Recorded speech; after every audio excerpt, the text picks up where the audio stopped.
All right, so we're going to start out with everybody introducing themselves and tell us why you want to be represented in U.S. Congress. And we're going to start with Zebulon.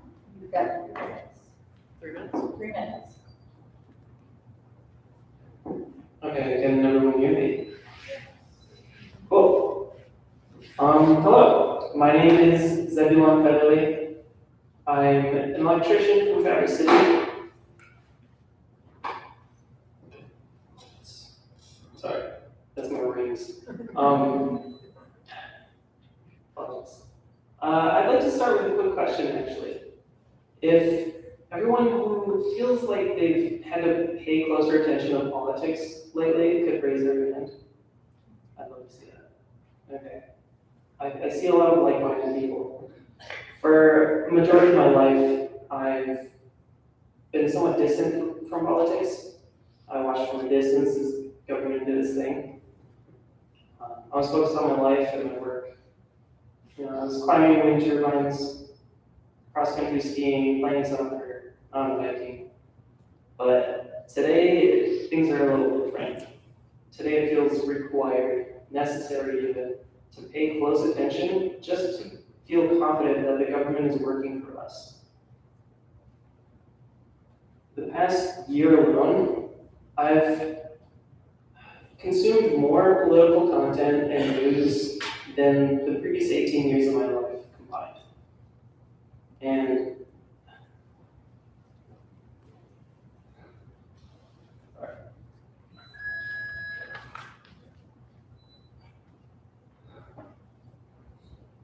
Said 3 minutes, correct? Yeah, 3 minutes. yes. Cycling once. Oh, it's not. Sorry. No, that's fine. So I attended rallies, I joined protests, and talked to neighbors and friends of mine. And even through all that, I felt like it wasn't enough. So I asked myself, can I do more? How can I help this system that so many people feel disconnected from? And eventually I found the answer was simple. I needed to step forward. So I'm here. My name is Zebulon Federley. I'm running for the U.S. House of Representatives as an independent because I believe that we deserve leadership that is transparent, grounded, and accountable to the people. I fully believe that we can strengthen our health and education system while making sure that it works for everyday people. I believe that we can work towards energy independence while embracing safe and responsible technological innovation. I believe we can rebuild trust in the government by embracing transparency, limiting outside influence, and making sure people can understand how the government works. As an independent, my responsibility isn't to a party, it's to the people of this district. That's why I'm here. So we're going to go to Justin.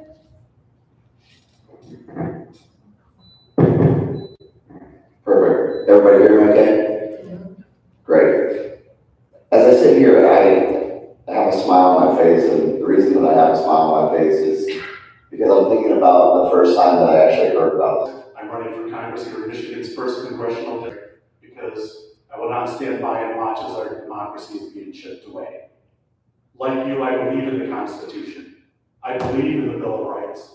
And I believe in a government that should work for everyday people, not just the rich and powerful.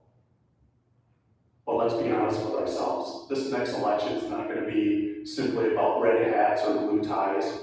It's going to be a choice between two fundamentally very different versions of America, where one path leads to authoritarian rule, where one man feels he's above the law, unencumbered by a pliant Congress, where Supreme Court justices are literally tying themselves into knots to give this man more power. Federal forces, donning masks, are trampling our civil liberties.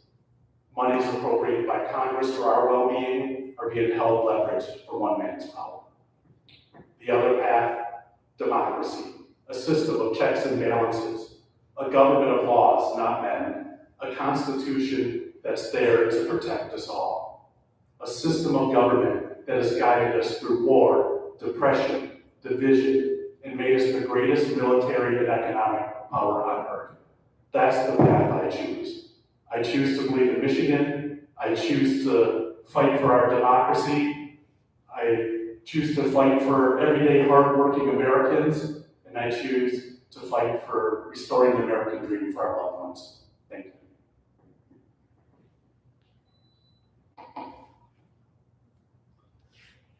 Thank you all for coming out tonight. It really means a lot to have people here and willing to watch this kind of forum. I think it's important for our democracy. I think it's important for our discourse to heal the divides that have grown between us as neighbors. My name is Kyle Blomquist. I was born and raised in the Upper Peninsula. I'm from Iron Mountain. I'm an architect by trade. I actually own a small firm downtown Iron Mountain with my wife. But the reason why I'm here is because I've seen our material conditions here in the Upper Peninsula, throughout northern Michigan, and really throughout the country, deteriorating the better part of my life. That I've seen systems that are built not on care, not on service to the public, but on profit for a few. And I've seen how those corrosive effects have affected all my neighbors, regardless of how they vote. I see that too often our government prioritizes violence at home and violence abroad against our basic needs. Now, my foundational belief as a candidate, as a person, is that our basic needs should be treated as human rights. That extends to healthcare, housing, a dignified lifestyle as a worker, as well as safety to all human beings. That materializes in my support for Medicare for all, housing first policy, including removing the investment of private equity from our communities that price us out of our own homes. That includes passing living wages for all American workers, paid time off for all American workers, and expanding Social Security to give our seniors a dignified retirement, a safe, comfortable retirement. And because I believe that safety is a human right and humanity is universal, I call for an end of the genocide in Gaza, end to U.S. support for the state of Israel, and now an end to our escalating warfare in Iran. And because I care about the safety of my neighbors, regardless of the color of their skin or what their citizenship status is, I call for the abolition of ICE. I believe that we need to start treating our neighbors as neighbors and allies in the working class. Throughout tonight, I'll be answering your questions to the best of my ability, but my feeling is this: I don't care who you voted for in the last election or the election before that. If you sell some of your finite time on this earth for $1, if you stop at any point and you slide into destitution and this system abuses you and forgets you, then you're of the American working class. And you're of the 90% in this country. And you're my ally. So thank you again for coming out, and I look forward to your questions. Okay, we'll get started with the questions. We're going to start with Justin. What specific actions will you take in Congress to lower the cost of living for families in this rural district, particularly regarding healthcare, housing, energy costs, and wages?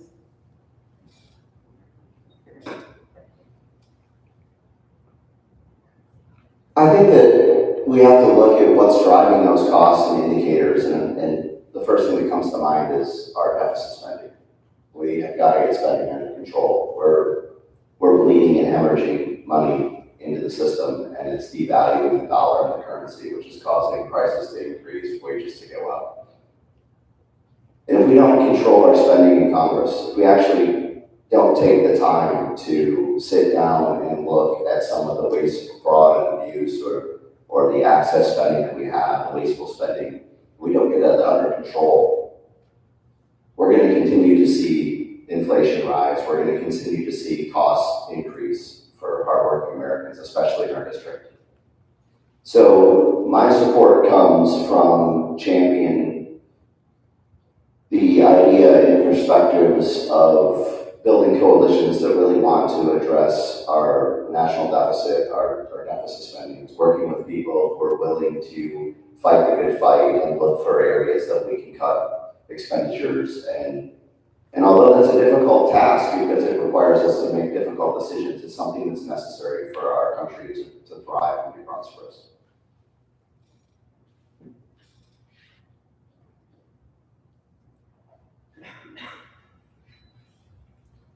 I think if you want to talk about lowering costs for us with housing and the economy, one of the main things that we really have to do is realize that this is not about left versus right anymore. This is about hardworking Americans needing to claw back some of the resources that have been funneled to the ultra-billionaires of this country.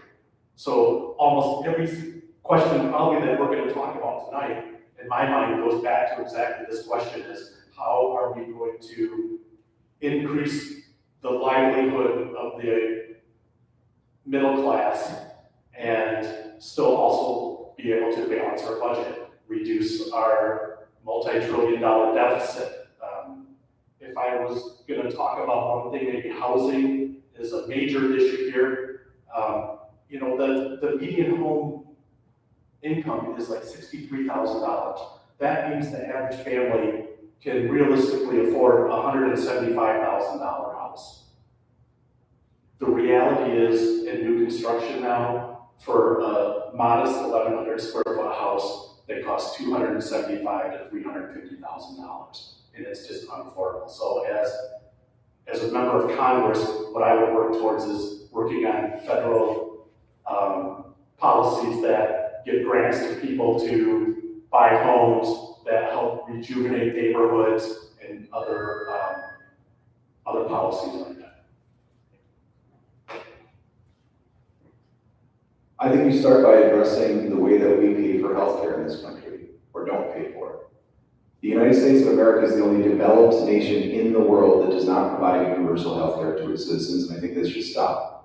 That's why I support Medicare for All. And Medicare for All, what is under-discussed or underrepresented in our media, is that the prediction is that between $400,000 and $600,000, or between $400 and $600 billion would come off our books. So we would save that into the American people, and we would also save 60 to 70,000 lives a year. That's a tremendous amount of resources and human potential that we can devote elsewhere. So I support Medicare for All.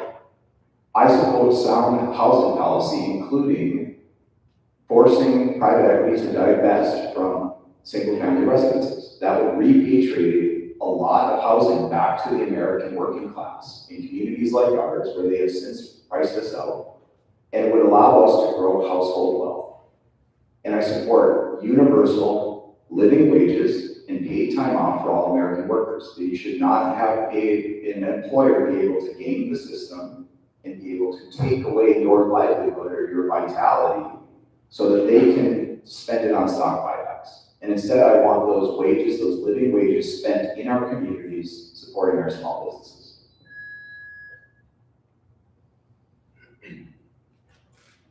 I'd like to briefly talk about the energy part of this situation, since it's been fairly covered with the rest of it.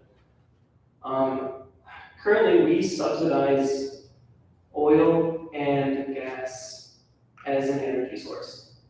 Now, those energy sources are very expansive to build, they're very expensive to build, and you cannot just put one on a property. What I would love to see is for subsidies to be removed from oil and gas and be moved towards solar and wind, which you can install those on homes. You can install them on roofs. And you know, we're already to a point where solar and wind are cheaper than oil and gas and nuclear. So it doesn't make any sense for us to be wasting taxpayer money subsidizing these sources when we have other options. I also support a government-funded healthcare system There is no reason that our healthcare should be profitable to certain people when we pay so much for it. Housing as well, there's a lot of money being, I'll just cut it there. Thank you. Okay, we're gonna start with Wayne. As more people struggle to afford health insurance, what policies would you support to keep hospitals, especially rural hospitals, financially viable and open?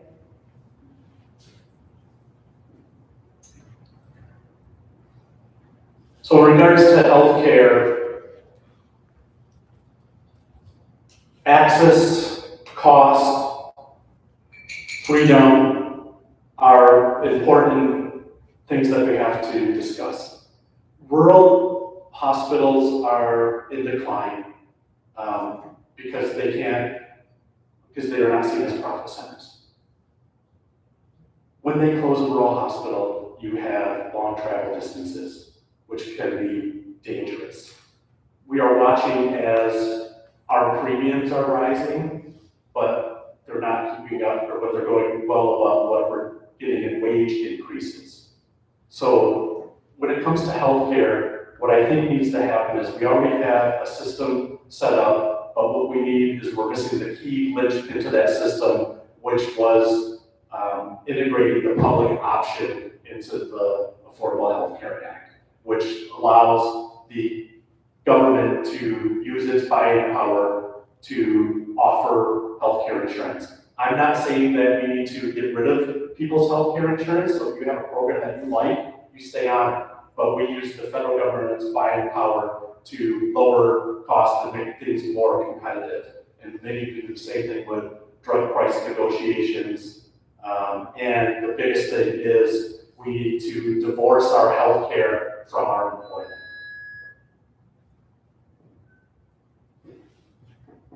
You know, Medicare for All is a silver bullet in a lot of ways. It doesn't cover everything, but it does a lot.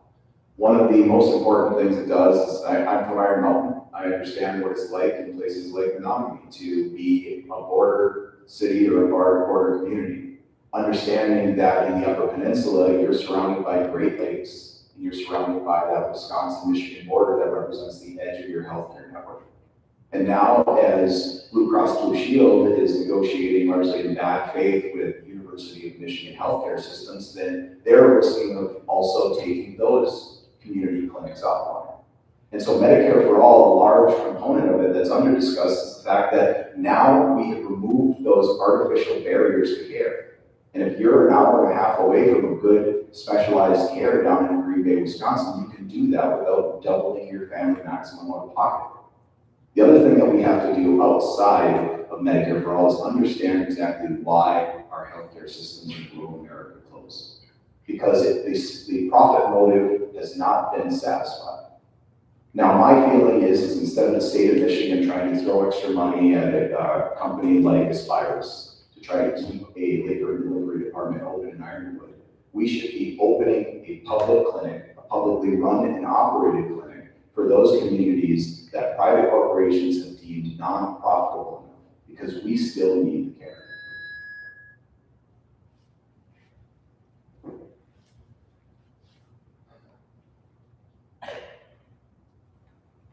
Small towns truly do they have it worst when it comes to availability of any type of resource that isn't profitable.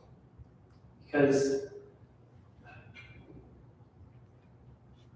if you don't have the population, you can't profit off of it. And that's why I'm against for-profit industries like the current insurance system we have right now.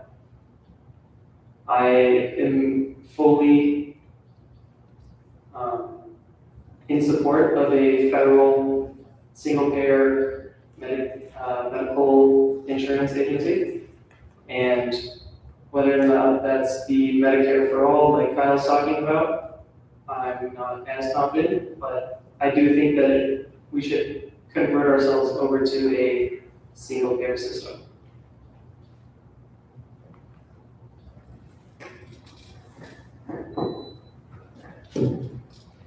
We currently spend $1.7 trillion annually in healthcare in this country. What was deemed to be the Affordable Care Act is no longer affordable for most Americans in this country.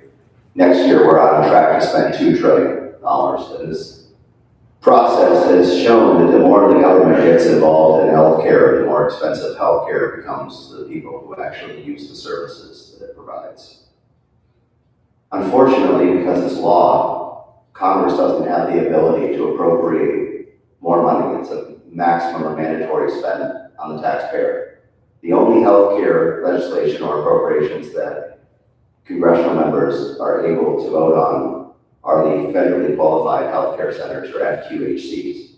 And we have a lot of those in our communities. They serve the underprivileged individuals that are here. And that budget's roughly $18 billion annually.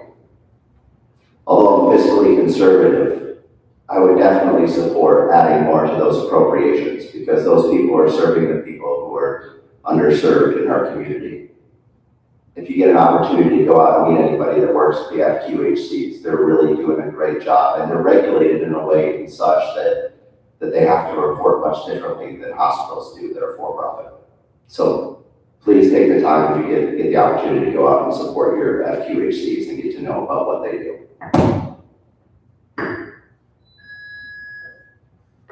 Hey, Kyle, Social Security and Medicare trust funds are projected to face shortfalls within the next 15 years.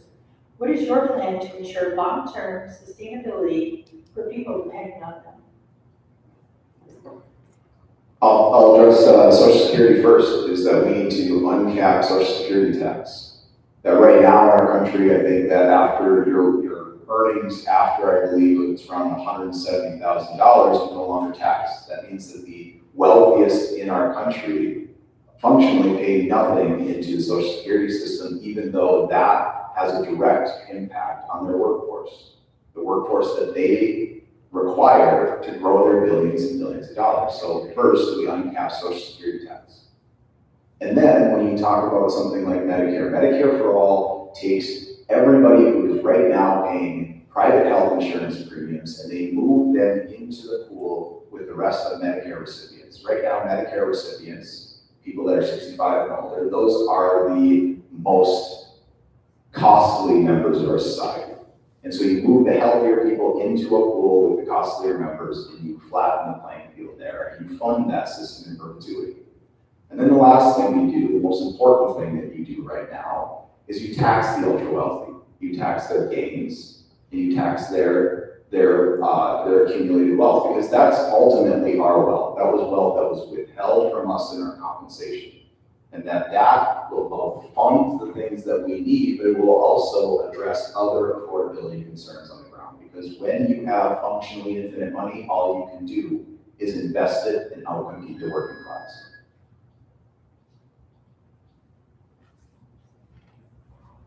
The amount of difference in between the wealth of someone like myself and the top of the wealth chain right now is so staggeringly vast that I have a hard time comprehending the difference. To understand what you could accomplish with the amount of money that some people within this country have accumulated is mind-boggling. And the fact that they are not paying the same percentage as the rest of us on some of these, like Social Security, like I was saying, there's a cap so that people who are making so much no longer have to, pay that percentage. I think that is ridiculous, and I see no reason that people with that much wealth can't pay more for, the same percentage as the rest of us.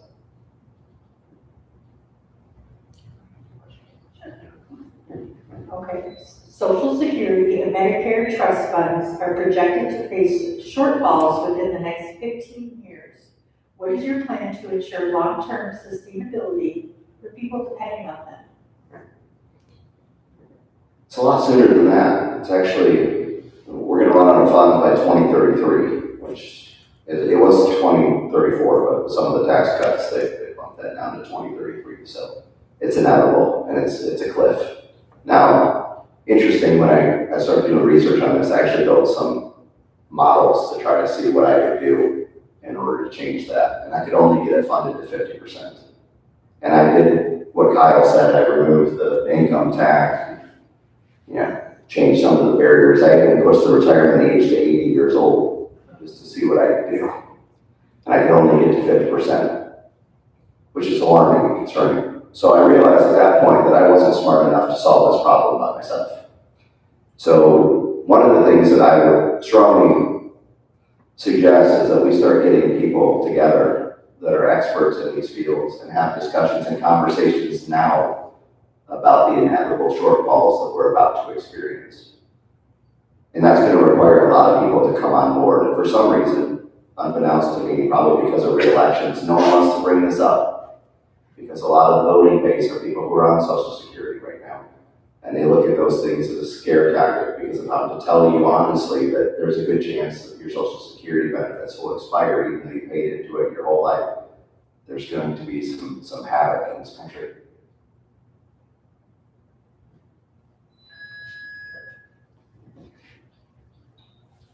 I think a lot of those questions kind of directly respond back to, should we privatize these systems? And, we paid in out of our checks to fund this entire system.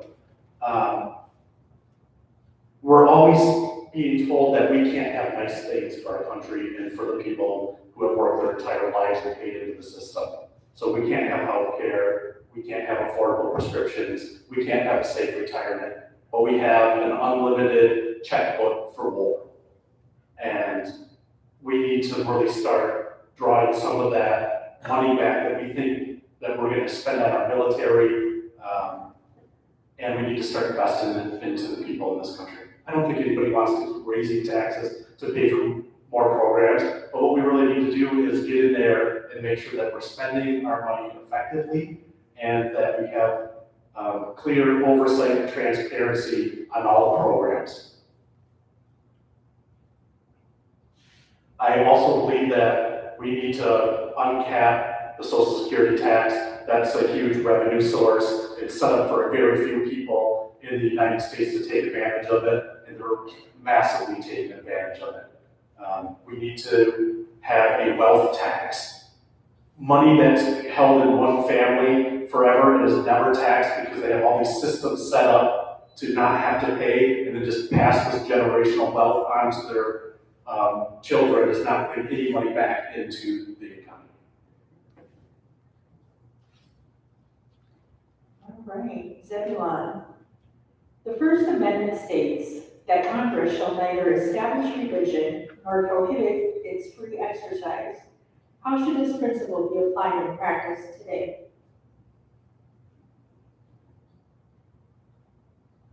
I believe the separation of church and state is a very sacred thing for our country. We are a country of many people, many nationalities, many different cultures. And I think that ensuring that that stays that way is the best way to keep our country what it is, as great as it is.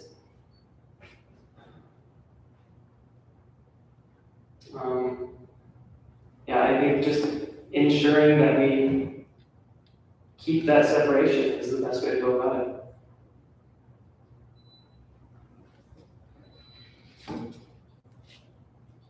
Considering the fact that the United States of America was established on religious core values, Judeo-Christian values, I think we've done a great job of establishing the separation between church and state, mainly because a lot of the individuals that came here originally were persecuted in their countries for having different religious beliefs.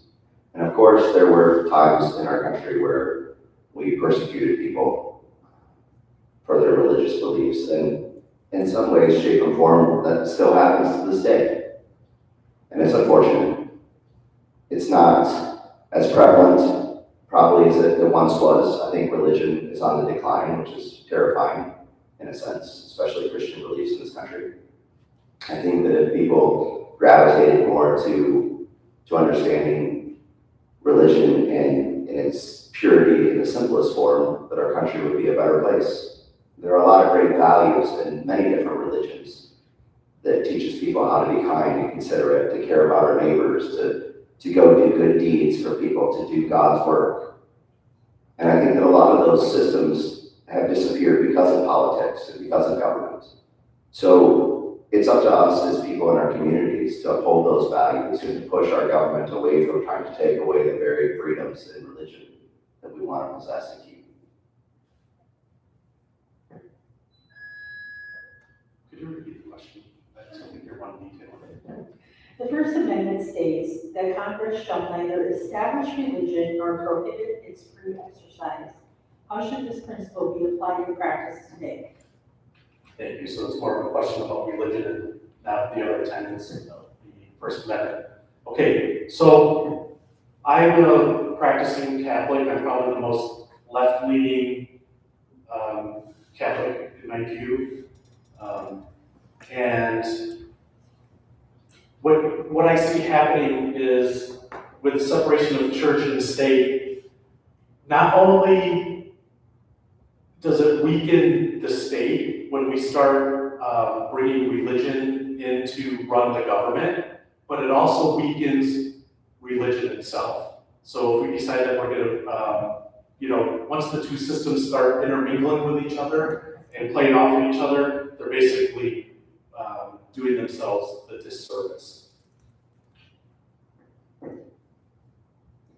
I think what we have is another issue here, and it's this resurgence in Christian white nationalism that's starting to rear its ugly head again in trying to put one group of people in front of the other group of people, and then slowly trying to chip away at everybody else's rights for their own personal gain. And they're using Christianity as a way to bolster their own, evil doing. And I'm really against that. Being a Christian myself, I find it really disgusting.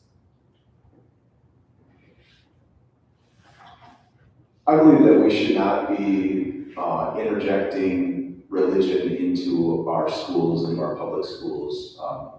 Luckily, the state of Michigan does not do that, but other places in the country that is allowed, that is in fact encouraged. The location of the Ten Commandments in public school, for instance. I don't think that is necessary. I don't think that benefits anybody, and I don't think that that is in keeping with the First Amendment in terms of how it dictates religion be kept out of our politics. I also believe that if we are going to actually treat this as if it is that we're trying to keep religion wholly out of our governmental processes, that means that we do not let a specific religious morality dictate how we provide the availability of reproductive care, or how we judge who can marry whom in this country, or what somebody's gender identity is, or whether or not, whether or not we as a government start to speak to people who are perhaps deploying to Iran or potentially deploying to Iran about the biblical mandate behind their mission. There is so much that we've allowed to kind of penetrate into our government from a Christian nationalist agenda, and I think that should be removed entirely. I think that if we are trying to provide an ample opportunity environment for all religions, then we need to remove the preference for one. Justin, do you believe the rise of Christian nationalism poses a threat to the First Amendment? Why or why not?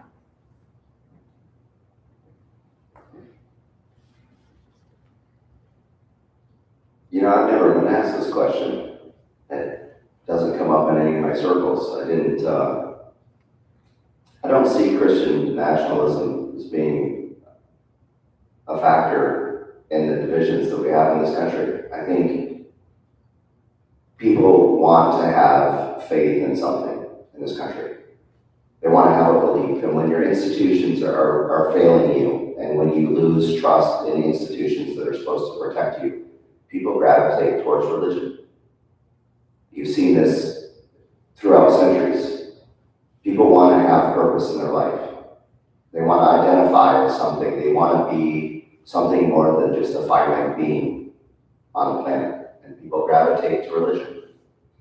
In this country, Christians have done amazing things. As a Christian myself, I go out every day trying to do what we consider to be God's work, being able to speak to people, inspire people to be better, to look deeper into things, try to challenge the norms and the systems, but do it in good faith. You try to be caring and considerate and compassionate, even when people disagree or don't want to have the same beliefs as you. When I look at Christians in this country, I think that they're the backbone of our existence. So I don't see that this is an issue. If you're talking about fundamental Christian radicals, then yeah, there's radicals everywhere in all religions, but I don't think Christians are the problem in this country.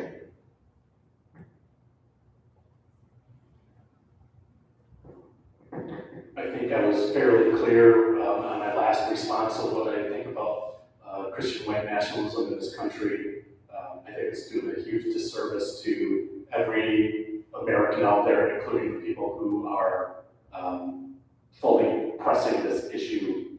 I don't have a lot more to add to that, except for I think it's a huge mistake that we give this kind of spotlight on people who are really, in my opinion, are not really following the American values of this country. Can you repeat the question, please? All right. Do you believe the rise of Christian nationalism poses a threat to the First Amendment? Why or why not?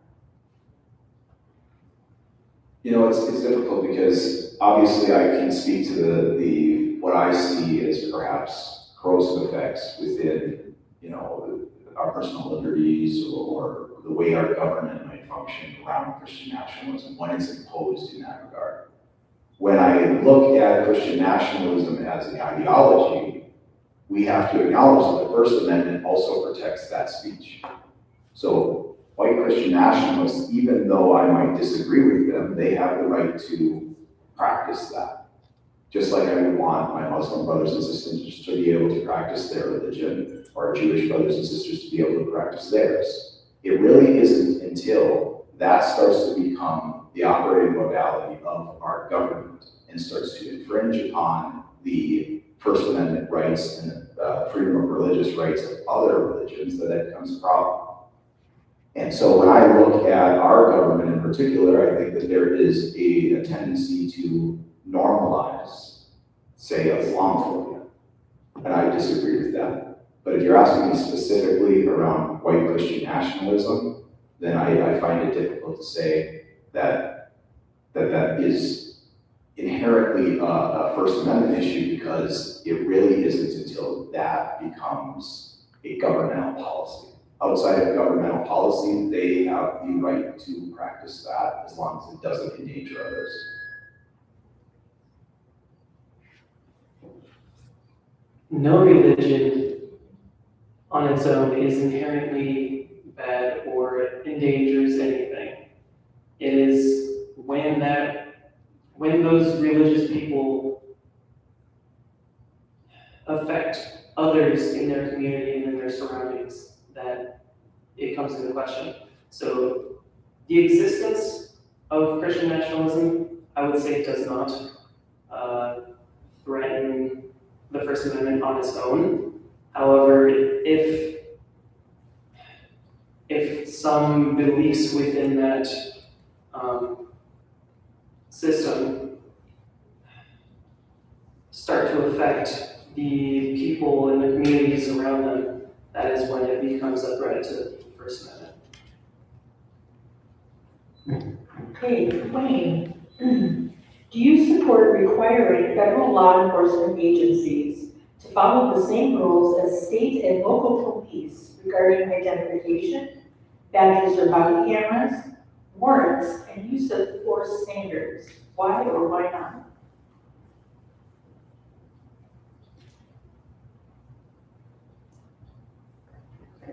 So this sounds like a nice question. My position on what we see happening out there is I believe that we need to protect our borders. And I believe that we need, we need these agencies in place since 9/11.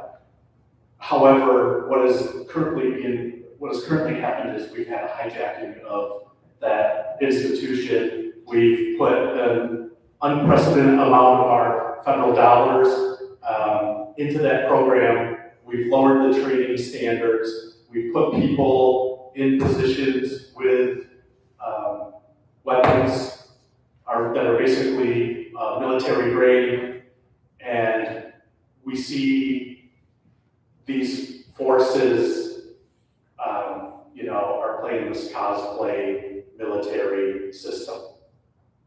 I think that's a disgrace. I believe that there needs to be government oversight with ICE and Homeland Security. I believe that we need to have body cams, that we need to make sure we have judicial warrants, that we have get rid of this paramilitary gear that they're wearing, remove the mask, have clear identification. They're supposed to be here to protect Americans. Yes, we need to protect our borders, but you can clearly see from what's happening out there that it's more than that. I do believe that our federal law enforcement should be operating by a similar standard or a higher standard than we expect from our local police. That includes body cameras, unmasking, showing your identification, having the actual judicial warrants, operating within the bounds of the law, and then also having accountability. But I would extend it further, and I would say that whether that be local law enforcement or federal law enforcement, that we need to remove these qualified immunity standards that allow our law enforcement to brutalize our citizenry with no accountability. They should be held to a higher standard, not a lower standard, than a mall cop. That we should be allowing our society to police those that police us, to make sure that there's a fairness in the way that they operate, both at the local level and the federal level. And when it comes to ICE, I do not believe that what we should be doing is pumping more money into them for body cameras and their identification and those sorts of things. What I think we should be doing relative to ICE is we should be abolishing it. The last year that we had the INS, the Immigration and Naturalization Services under the DOJ, that organization had a $4 billion budget. Now that is no longer operating under the Department of Justice and is operating under the Department of Homeland Security, that budget has grown and grown and grown in the $75 to $85 billion range, similar to what we spend on housing.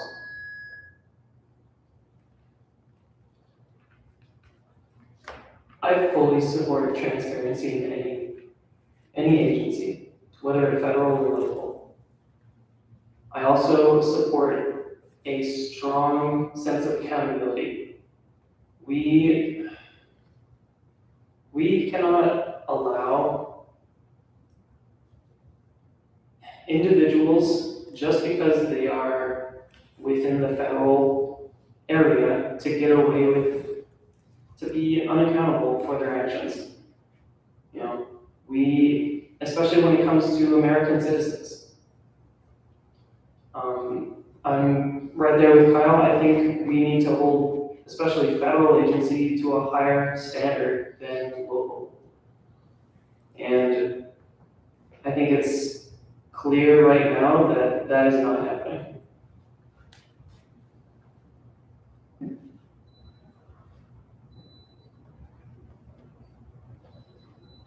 I believe that agencies should have the autonomy to make the proper set of standards for their departments based on their jurisdictional factors. I mean, we look at policing in different ways, I think, in our communities versus in our counties versus at the state level and at the federal level. And unfortunately for the law enforcement community, there's been factions of our country that has demonized being in law enforcement.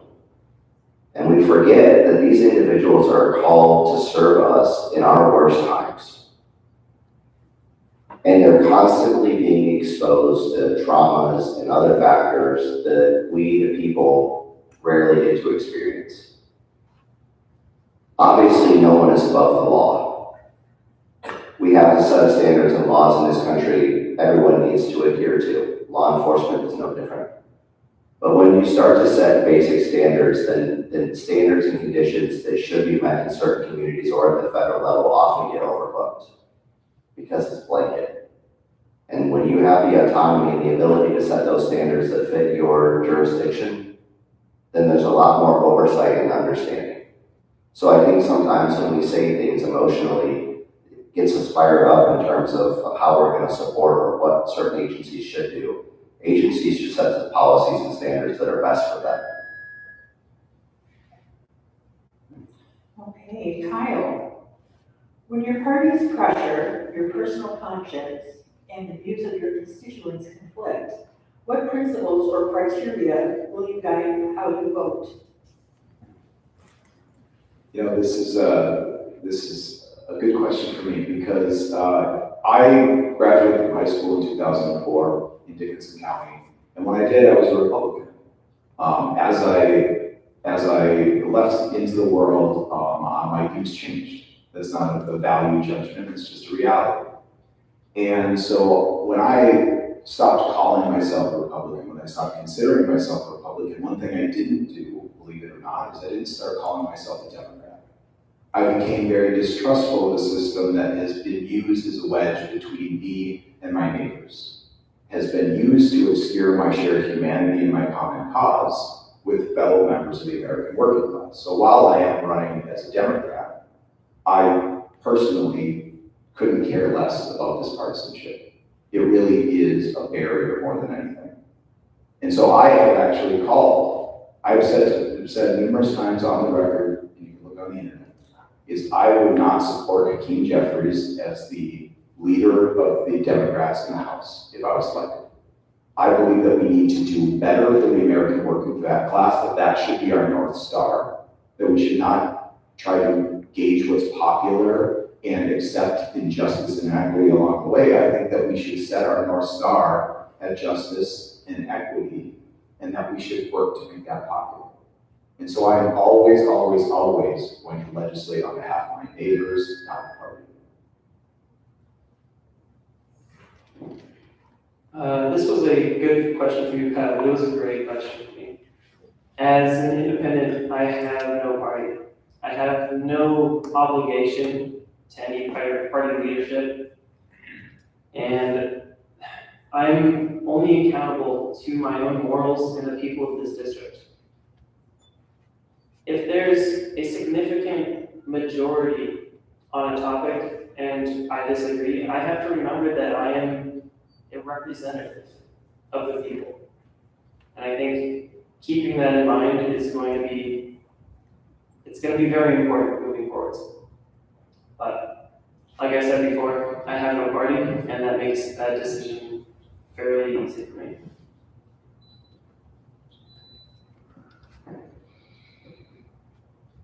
I'm a Republican, and I have conservative values, and that means a great deal to me.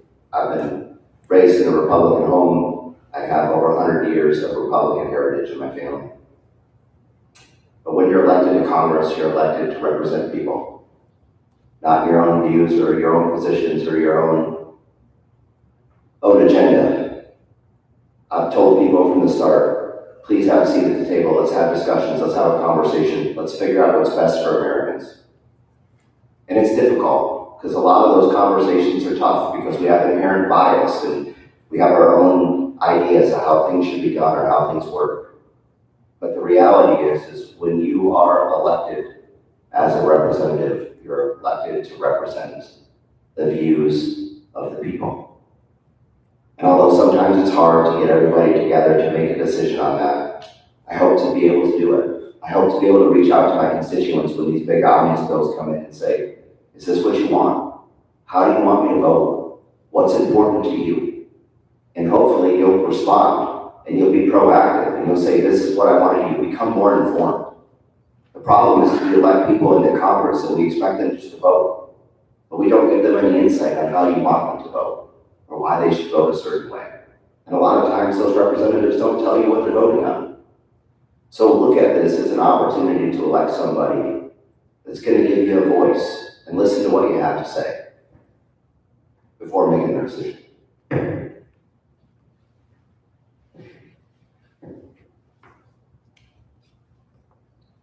So as your congressman, I want you to know that I fully feel like it is not left versus right. We need to make decisions that make lives better for everyday hardworking Americans. And that's my number one goal, and the main reason that I'm running for Congress. The way that I'm gonna do that is, not only what I feel is my personal grounding of morals, but my career as an industrial designer, product designer, lends me to look scientifically at problems where we see what the issue is, and then you develop solutions, you execute that solution, and then you monitor and test it against what you thought the parameters were and find out if it's working for you.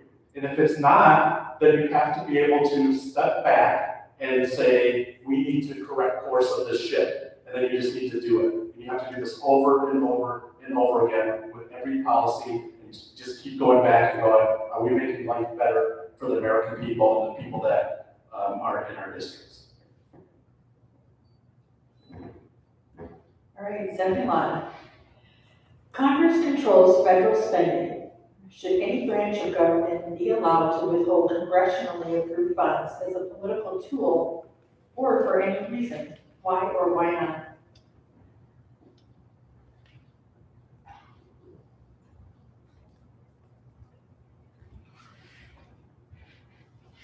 No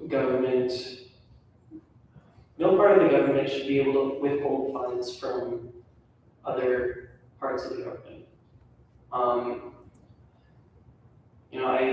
I briefly remember seeing a news article that was talking about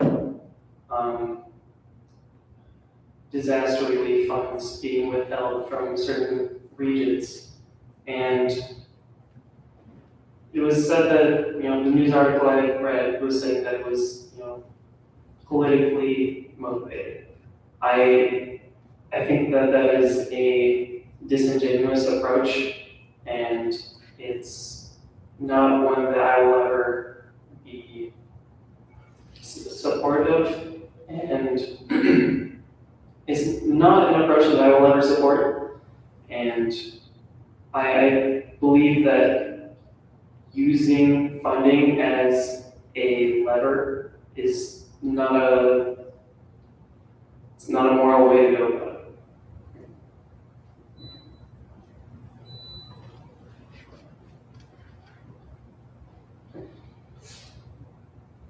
I've been sitting here trying to figure out exactly where this question is coming from and how it's pivoting. So I'm going to use this opportunity to discuss the partial government shutdown that we're facing right now in the United States.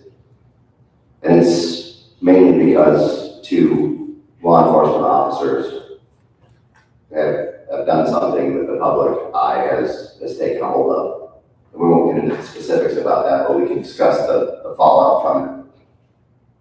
So currently there's a branch of our government's Department of Homeland Security that's being affected. And who does that affect? It affects the TSA officers, it affects Border Patrol agents, it protects or goes after the custom in border protection, some Secret Service personnel, FEMA, and Coast Guard members.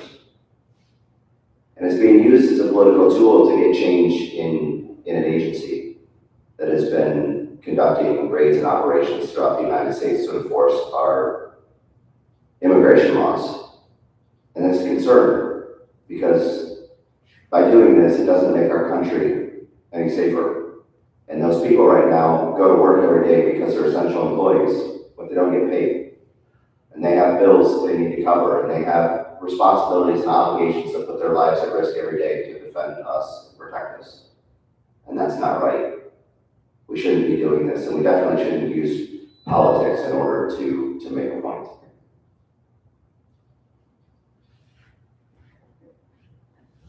So money's appropriated by Congress. It's already hard enough to get these appropriations through and get both sides to agree on them and get the money to the states where it belongs.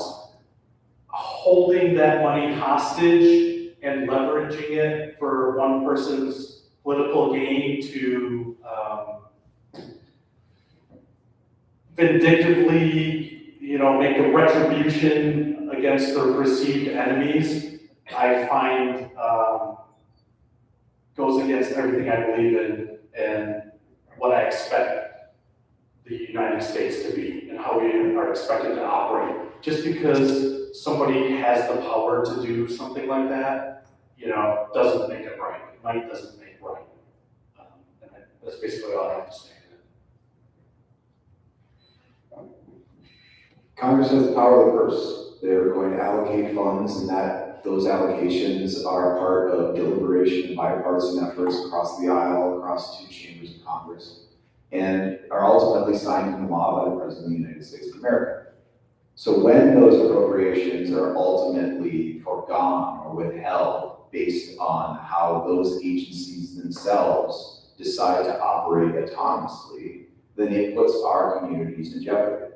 When we decide that, despite appropriations, we're going to brick the Department of Education, that affects our students. When we do the same with our environmental protections and our national parks, that affects Americans. And so if we are going to believe that Congress has any say in this, has any power, if we believe that we have representation in our government, then that representation needs to be bore out in the way that our government spends the money that they have been assigned to spend, and not withhold, especially not on strictly partisan grounds. And there is a difference between there being a budgetary fight around the DHS in Congress right now that's led to a limited shutdown. There's a difference between that and funds that have been agreed upon by both sides, have been provided, and then are just not used out of spite. Okay, Justin. The Citizens United decision allows unlimited campaign spending by wealthy donors, corporations, etc. Would you support legislation or a constitutional amendment to overturn or limit this ruling? Why or why not? I don't think any one of us up here like the Citizens United ruling by the Supreme Court. It puts grassroots candidates or candidates that are getting in that don't have the financial means at an extreme disadvantage to run for public office. And you can obviously tell that when people put money into politicians, then certain things change and decisions can be different than maybe what you would make if you weren't getting those contributions. One of the things that we have to realize in this is the fact that it was a Supreme Court ruling. So that means that someone argued that their position wasn't there, and the Supreme Court eventually heard it and said that corporations have a voice under constitutional protection. And I think that's very difficult to address or engage in, because then you're trying to go against the Constitution of the United States. I think the only way to do that is for someone to bring forth another lawsuit or go into some legal action to try to argue a different perspective in hopes that it gets reheard and another decision can be made. One thing that's concerning about money in politics is, in a simple form, and I'll try to say this as quickly as possible, whenever someone gives you a large sum of money and they're not your family or a deep friend, you feel obligated to make sure that that's recovered or recouped. And I think that puts us in a vulnerable position as politicians.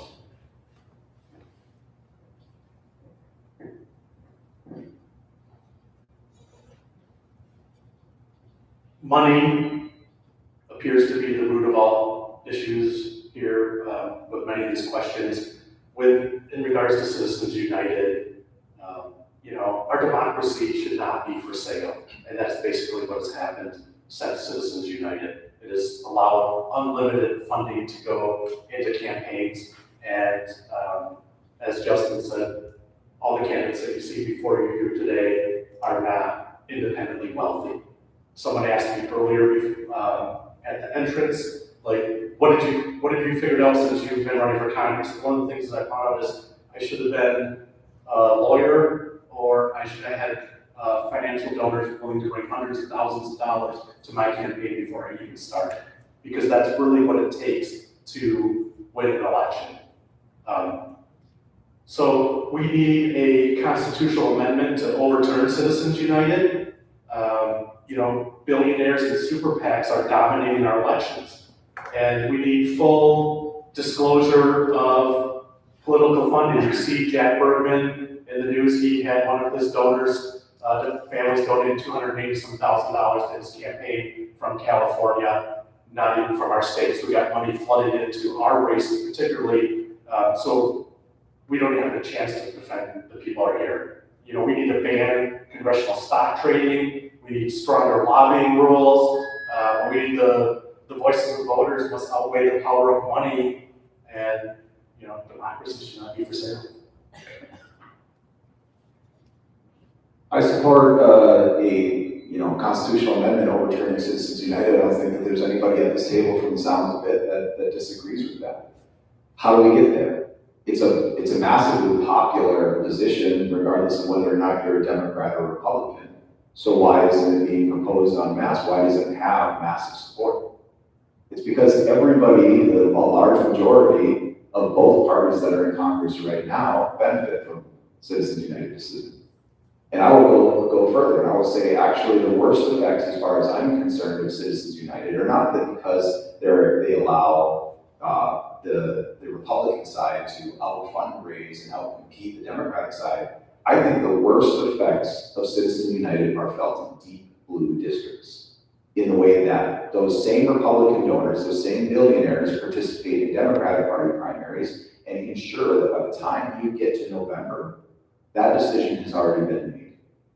And so I believe that the best way to undermine that process begins here, and it gives you agency in this process. That you need to reject those that would not reject that money. The same people who are taking money from Raytheon and Northrop Grumman and APAC, like Jack Bergman, should not have your support. Look for other candidates. Every dollar that you give to those candidates, all you're doing is you are subsidizing some billionaire's ownership of your representation.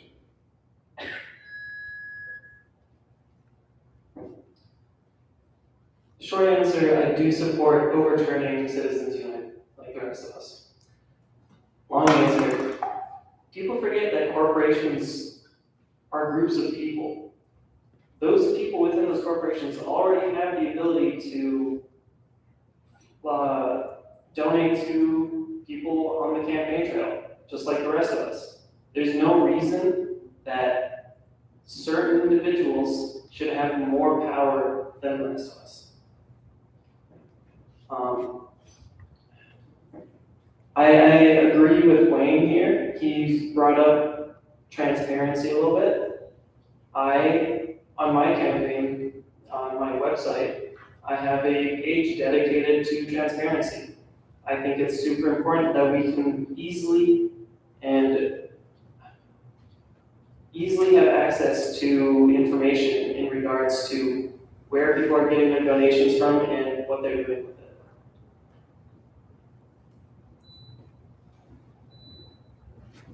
Okay, Wayne. Broadcast media were once required to present balanced viewpoints, while cable and social media are not. Should all media regulations be reconsidered? If so, how would you like to see them change?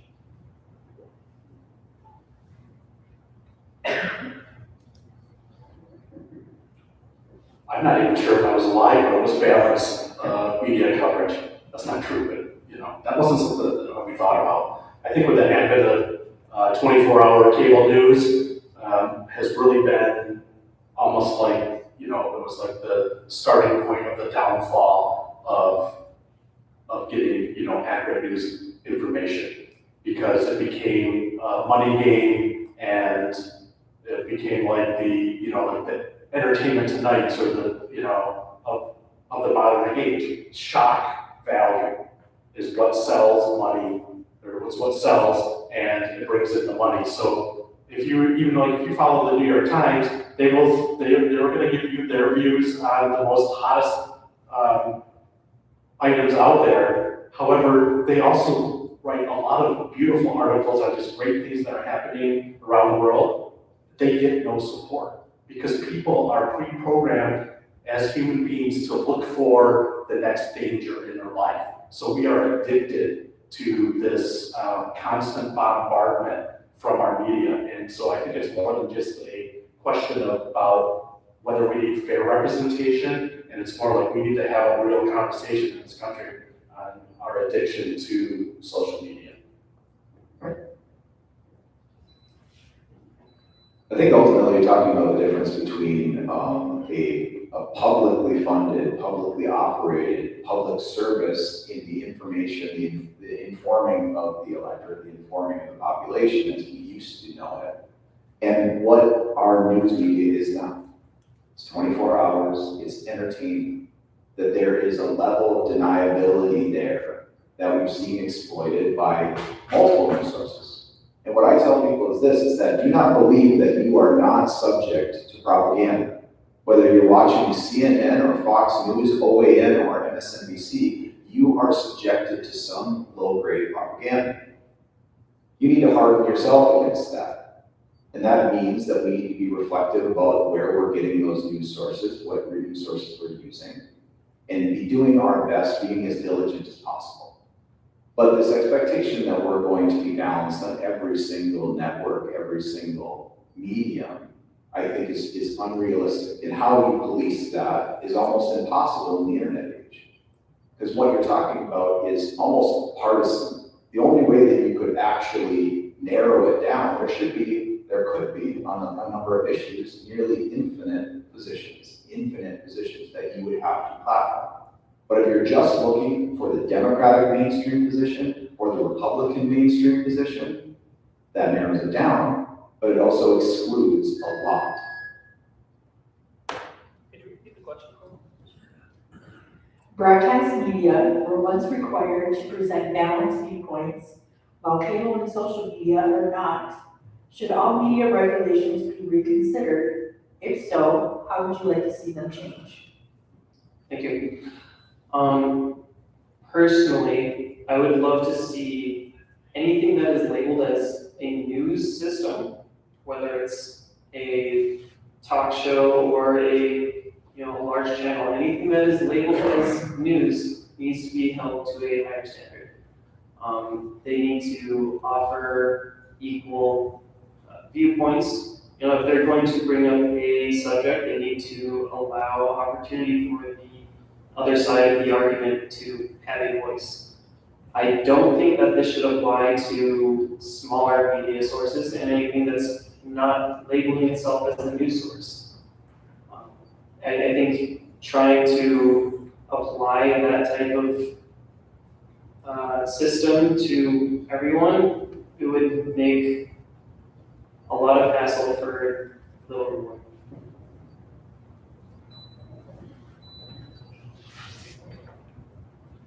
I believe in the First Amendment of the Constitution of the United States. If you guys want to have the freedom to watch whatever news source you want, any opinion-based news, listen to any radio station, whatever, you should be free to make those choices. If you want to hear an opposing side, change the channel. If you want to get in your car and listen to something, you can do that. If you want to be single-minded, that's your choice. If you want to be complex in your decision-making and try to get as many news sources as possible, you can do that too. If you want to run down rabbit holes, go ahead. I'm not gonna ever stand up and say, you think that CNN should have a block of Republican-based material, although I think that they're merging with a company that's supported by Republicans, so that may change. So I'll have to say MSNBC in my next debate. But the consideration is this: you guys have the choice to listen and watch whatever it is that you want to watch, and I support that. When you have people that are on podcasts and you have people that are on on platforms for social media, it's really hard. He's had an infinite amount of people that you have to regulate and then it starts coming to you, if you have an opinion that's different than someone's, you have to give equal amount of time. No one wants to do that. Go out there, say what you want to say, listen to what you want to listen to, do what you want to do. If you want to go do the research, do it, and if you don't, that's fine. Okay, Kyle. Given recent Supreme Court rulings expanding presidential immunity, what actions should still clearly qualify as criminal or impeachable offenses? When I see Donald Trump enriching himself to the extent that he's enriching himself and his family through his dealings in our government, when I see Donald Trump stealing $10 billion from the US taxpayers so that he can spend it on a war of peace, I think those things are overt in their criminality and that we should be able to call those what they are. I think that we need a level of accountability to come back into our government that presupposes that regardless of what your political party is, that you will hold your own accountable. And that's sorely lacking right now. We are seeing executive branch overreach on everything from how ICE is deployed in our cities to the accountability that happens when those ICE officers murder US citizens. If it is as simple as the President of the United States of America labeling someone a domestic terrorist with no evidence, and then more or less absolving their killers of any wrongdoing, then I think you see that overtly as a problem. And so I think that the standard is as simple as the standard ever was. Is if a majority of our government believes that you are acting outside of the bounds of your constitutional duties, then you should be subject to impeachment. Where that is short-circuited is the partisanship and how it is deployed in our government and how it shields people like Donald Trump from accountability.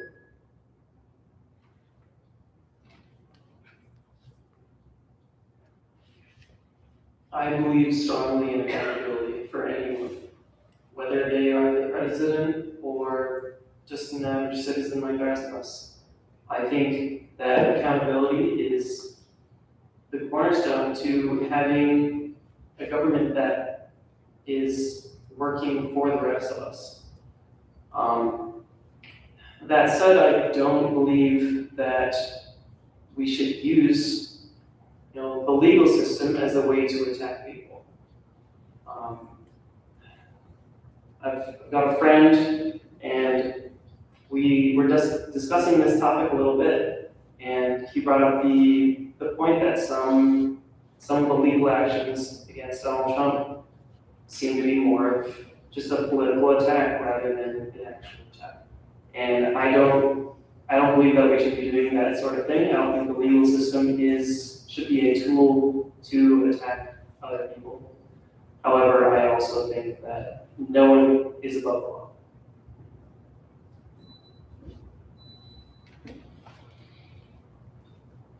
So the last impeachment proceedings cost the US taxpayers $40 million.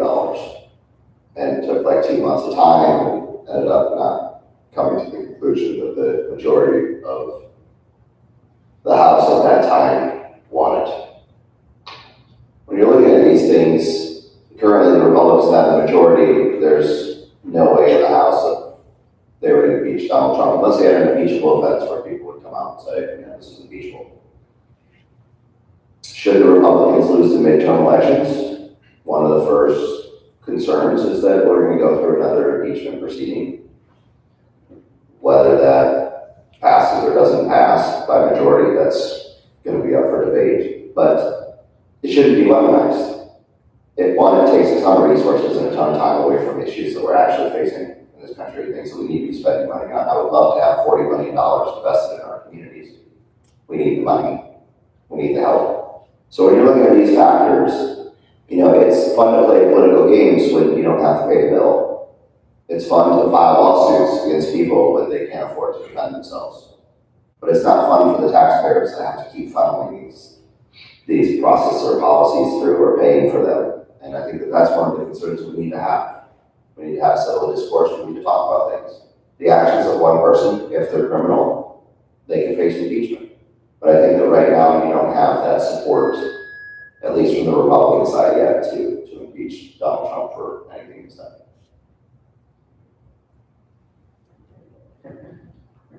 So this question is exactly what I'm talking about when I say that Supreme Court justices are twisting themselves into knot to give this president more power. I think that Supreme Court handling was, that did not do the American people any favors. I understand that as the President of the United States of America, that you need to be able to make some decisions that are difficult and people can try to, you need some kind of immunities for some of those situations. However, the case that we have now is that you have an individual that is continuing to test the waters in every way possible to skirt or work outside the Constitution of the United States. And hopefully with this next midterm elections, we're able to take control back of the House or the Senate or both as Democrats and get a guardrail back upon our democracy.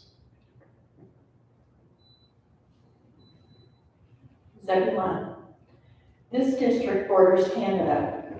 If elected, what steps would you take to strengthen relations with Canada and rebuild other U.S. alliances?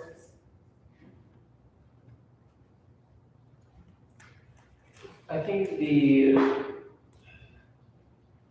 tariffs that were in place on so many of our allies was completely unnecessary.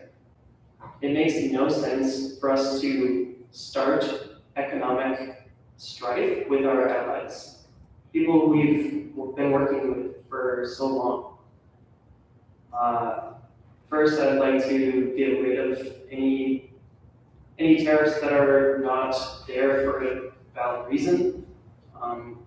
Tariffs are a tool that you can use in the right circumstance, but they're not a blunt weapon.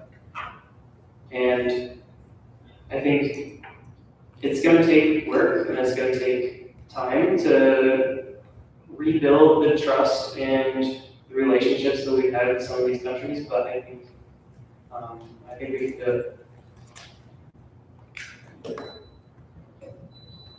Well, I can tell you one thing, if I was in Congress right now, I'd make sure I get the funding to be able to pay our customs and border protection agents that are currently sitting at the zoo right now, watching vehicles go through and making sure the shipping lanes are open and making sure all the ice bridges are open and dealing with domestic transportation and commerce that goes through the locks in those areas. But I'm not. I actually called up there last week and tried to get a tour, but unfortunately only congressional members are allowed to. And you actually have to call Washington, D.C. and go through the process. But I did have a really good conversation with some of those individuals. Actually, some of them reached out to my campaign. Canada is really important. It's important strategically. If we don't have an alliance with them, it opens the door for other nations to come in, potentially build defense bases that border us and put us in harm's way. One of the big concerns is the expansion of BRICS, which includes China and India. China can be a major problem, a major threat in this region. We've already seen their expansion in Central and South America. But I think one of the things that we need to look at is how do we open the dialogue with Canada to make it fair for us to have trade agreements, again, that are functional and beneficial for both countries? How do we have partnership agreements that allow us to bring individuals from Canada who want to work here, and maybe people who are from the United States seeking employment elsewhere to work there? It's a cross-border, cross-country position.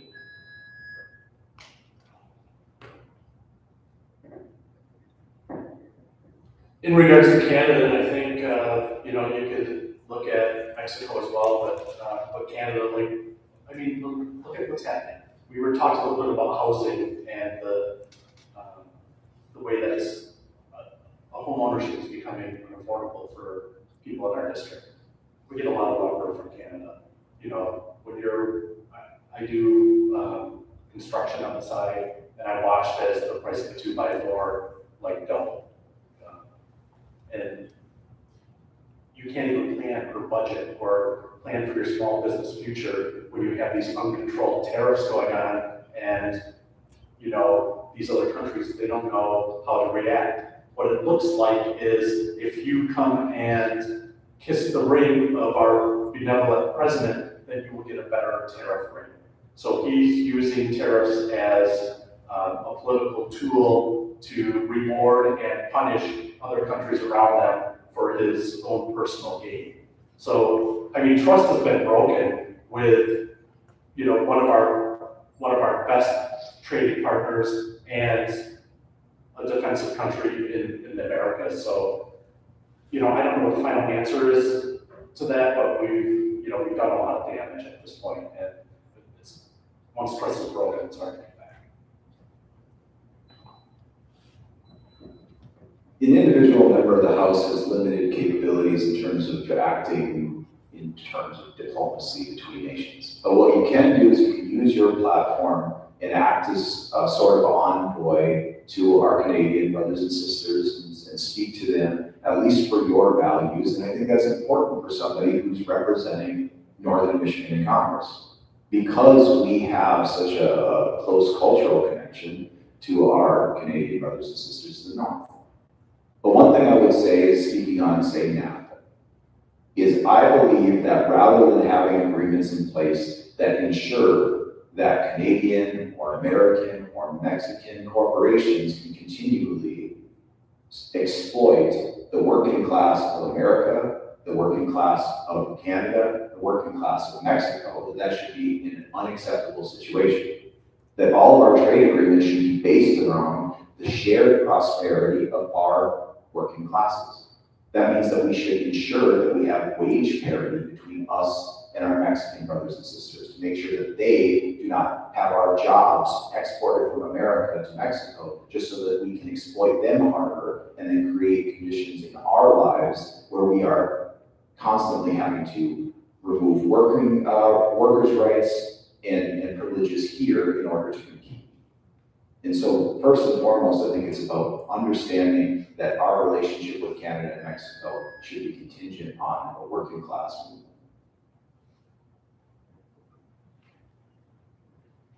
Justin, since President Trump's imposed tariffs were ruled unlawful and the costs were ultimately paid by American consumers, what should be done with that revenue now?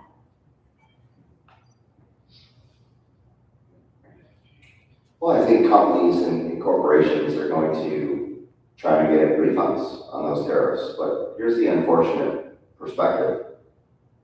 We as the consumers pay those tariffs and the increase in pricing. And I've never really been a huge fan of tariffs, mainly because it just increases the costs. I know that that's not really popular in terms of the economic plans right now in our country, especially on my party lines, but the concern has always been whether or not there would be legal and then what would happen to the money. And I can tell you this much, I know that, you know, everybody that raised their prices to accommodate for that isn't gonna be calling me on the phone and be like, hey, Justin, you paid a lot of that tariff money, and the 20% or 30% that we increase your prices, we're gonna give you a kickback. So, you know, it's unfortunate that we're in this position. You know, we're trying to save money in our homes, especially in our district, and, you know, it looks like corporations are gonna capitalize on the tariff refund, so.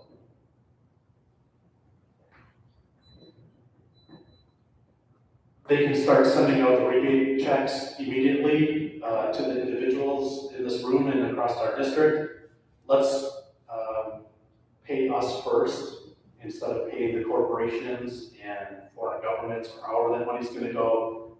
You know, usually the writing's on the wall. It's never going to trickle down to us. So my suggestion is figure out what the number's going to be and reinvest that back into the citizens of the United States that paid for those tariffs. It's us through our consumer buying. We paid extra. We should be getting something back. I'm sure you probably go through receipts. The sheer scale of it is impossible to reimburse the American people under the system that we have right now. I think we need a bill in Congress that should be passed by both chambers and signed into law that guarantees that that money is dispersed in the way of a stimulus check to the American public, a reimbursement at scale to the American public for the regressive tax that they pay through those tariffs. Because the reality is this, is that those corporations dating back to COVID and beyond, way back, every single time that there is an increase in cost inputs, they recuperate those inputs plus some. So if a lumber company is importing at a 25% tariff, I guarantee you that they increase their prices on lumber 35%. They've been taken care of. Who isn't taken care of as part of that is the American consumer. And so we need a bill that not only guarantees that the amount of money that was taken by our government from the American consumer returns to the American consumer rather than those corporations who have already benefited, is that we need to include safeguards to guarantee that the president cannot capriciously apply tariffs in the future. I think we need to have severe restrictions on tariffs based on this example, and that Congress should ultimately have decision-making powers in that tariff process.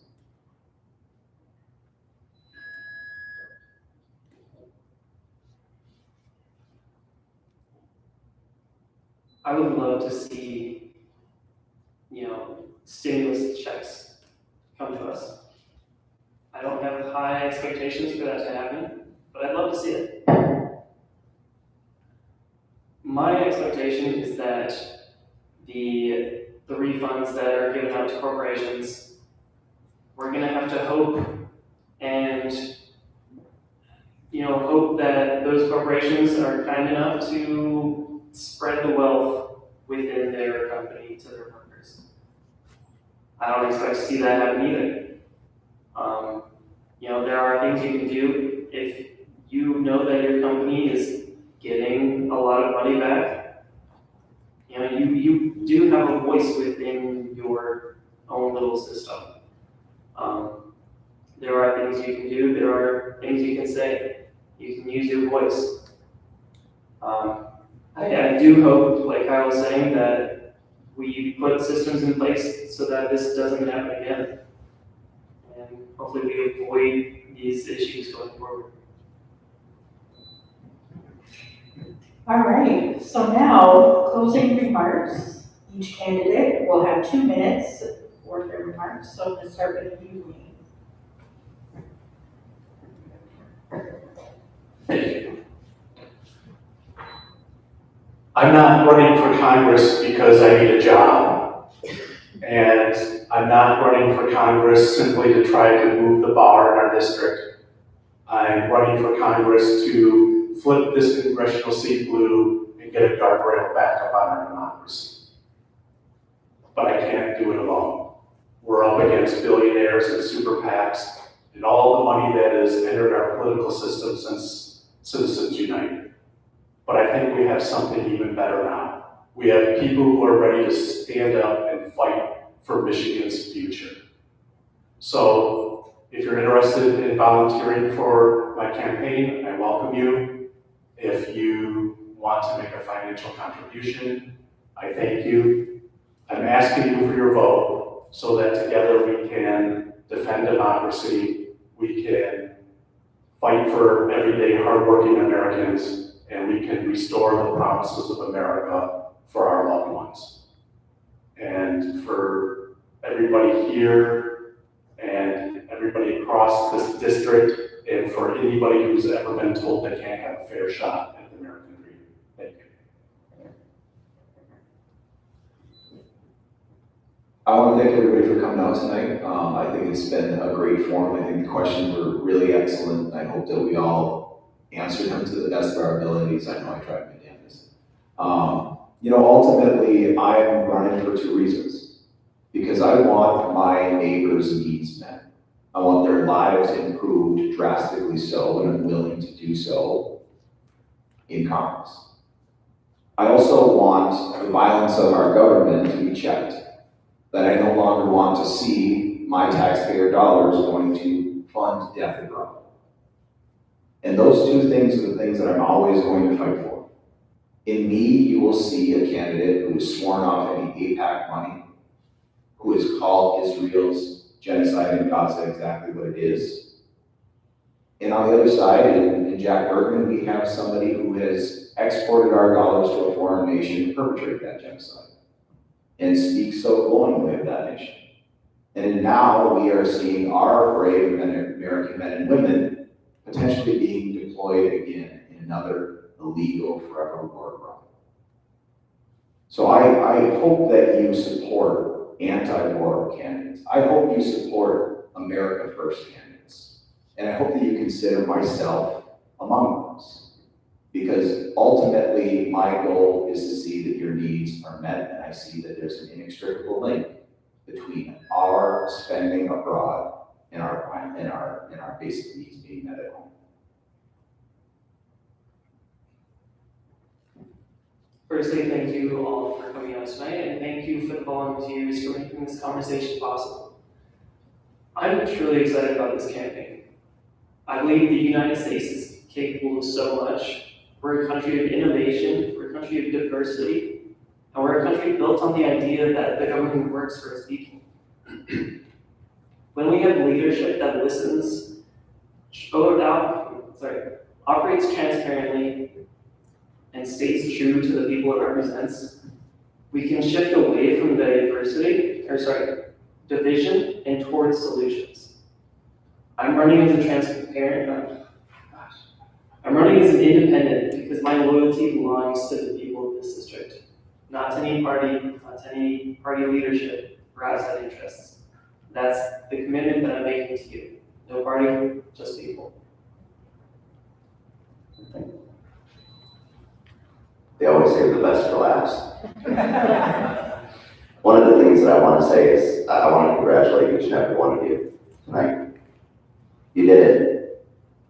Hour and 37 minutes you went without bickering and complaining with each other or saying anything crazy that would have stopped this debate. We didn't have to get the sergeant of arms in here to separate us.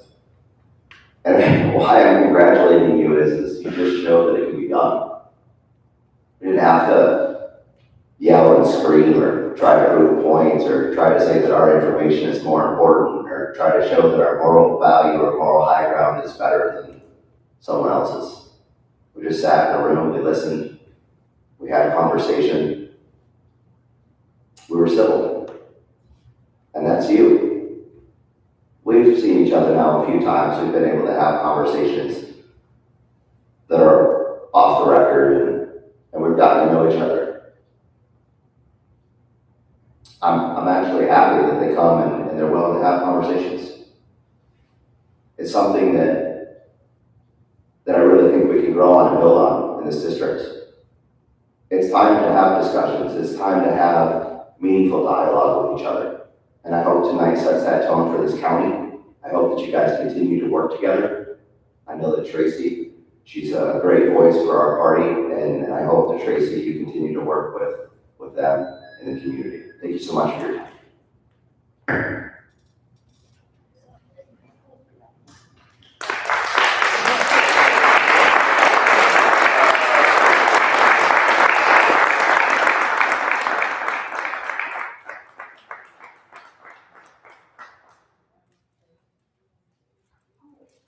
Anybody have a survey that you want to give me? I want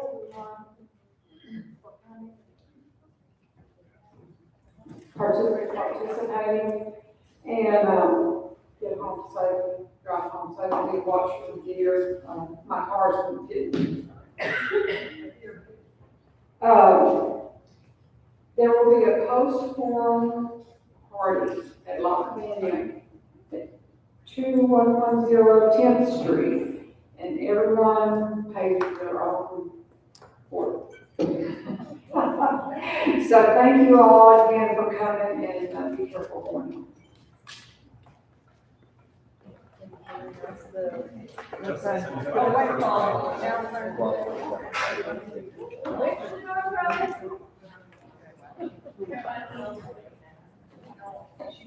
Elaine Myers is here, look at whatever the other people have picked.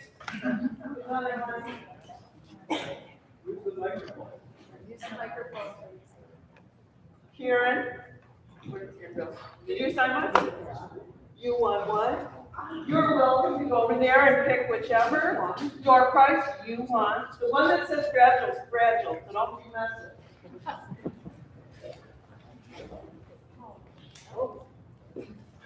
Sherry left already. She'll bring it later. Here. There's 1, 2, 3. Good job. Really good to hear from you. Good speaker.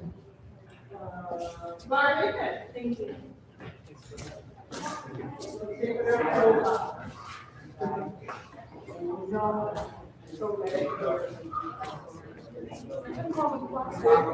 Oh, and Keith?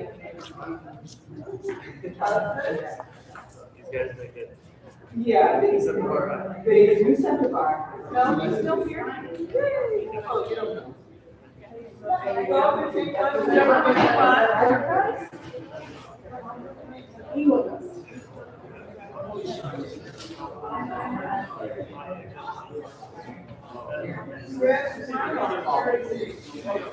Hey!